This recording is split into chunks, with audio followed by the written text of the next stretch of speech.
If we're learning to rejuvenate our hormones, we're learning to rejuvenate our body, we're learning to rejuvenate our life. So we want to go gluten-free. If you want to eat gluten, please do a test and find out if you're gluten intolerant. We want to include organic vegetables and fruit. We want to include organic foods of all kinds. In other words, anything you eat, it would be beneficial if you switched from non-organic to organic. We want to eliminate all food that is not organic, and that includes meat. Okay, so if you feel like you need to eat meat from time to time, I'm going to break it down this way. Just eat wild salmon. If you can, wild salmon would be very clean.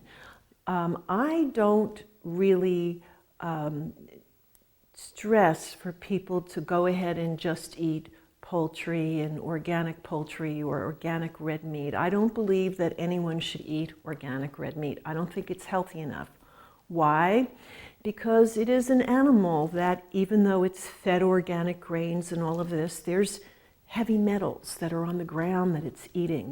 There's who knows what is, if they're grass-fed, what's on the grass. Let's say that this farm is a mile from a nuclear plant, okay?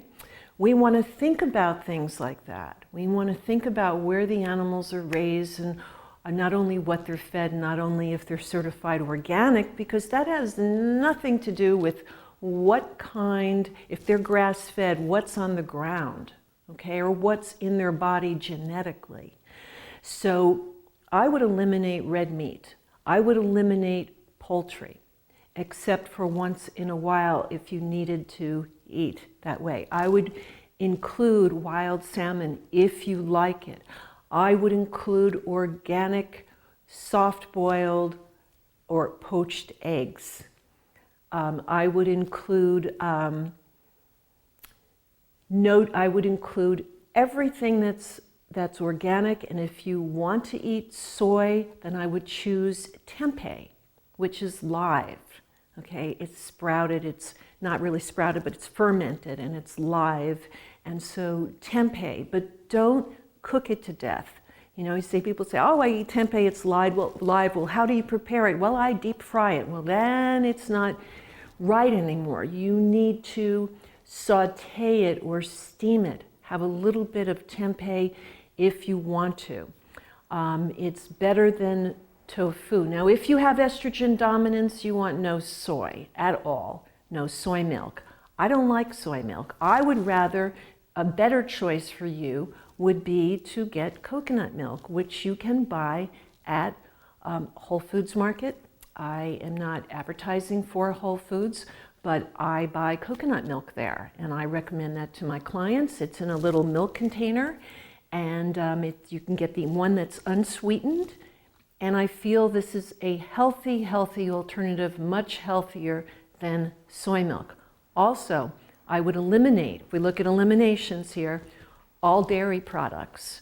Anything from a cow, I wouldn't eat, also known as bovine.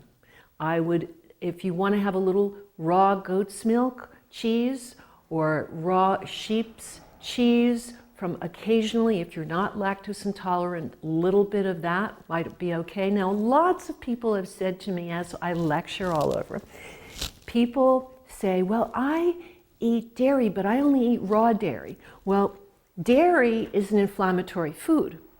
So it doesn't matter if it's raw or not. Even though raw dairy has enzymes, it might be a little bit better, but if you're lactose intolerant, you want to avoid all dairy.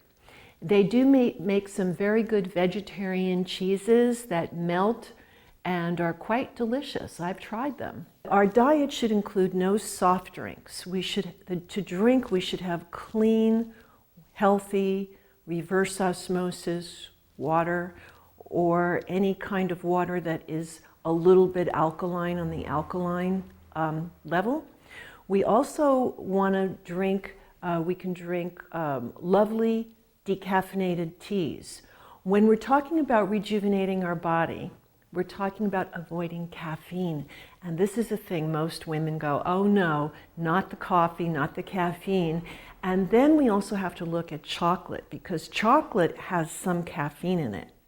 Okay? Raw chocolate is better than the processed chocolate. However, we're looking at caffeine as a whole, and I know for a fact that caffeine dehydrates and exhausts your adrenal glands. When you're looking at rejuvenating your hormones, you want to avoid eating MSG, oils that are toxic, any oil that is fried foods. I'd say an important thing to know is that when you're cooking and you're in a skillet, you're using a skillet and you're sauteing, coconut oil holds up the best. Not even olive oil to do that for frying. I wouldn't use that. I would use olive oil on the food after you're done cooking or steaming or whatever. Put olive oil on it. Put flaxseed oil on it if you like flaxseed for your body. Coconut oil for cooking is very good. Eating a lot of steamed vegetables. Eating the grains would be rice and corn. If you're buying corn, make sure that it's not genetically modified corn, which they have seen in research to actually affect the immune system. The same as with farmed fish, okay? We don't want to eat farmed fish because most farmed fish are fed antibiotics and hormones, and they put dye in the water to make the salmon a certain color because some people who sell the salmon wanted a redder color and other people wanted more pink. So those kind of things, you have to look at, what is this doing to your body? You want to eat healthy, natural, organic food. Stay more vegetarian if you need more protein, and if you like eggs and your body, it agrees with your body to eat eggs and you're not allergic to eggs, I would do soft boiled. So we want to make sure that our food has enzymes in it when we eat it. So raw food is very good. You don't have to go all raw. It's very hard oftentimes for a person to go all raw. What's essential is raw veggie juices. Okay, you can use a Vitamix or some kind of a food process similar to a Vitamix to actually get the fiber in the foods when you're eating or drinking your vegetables in a smoothie, that it has all the fiber.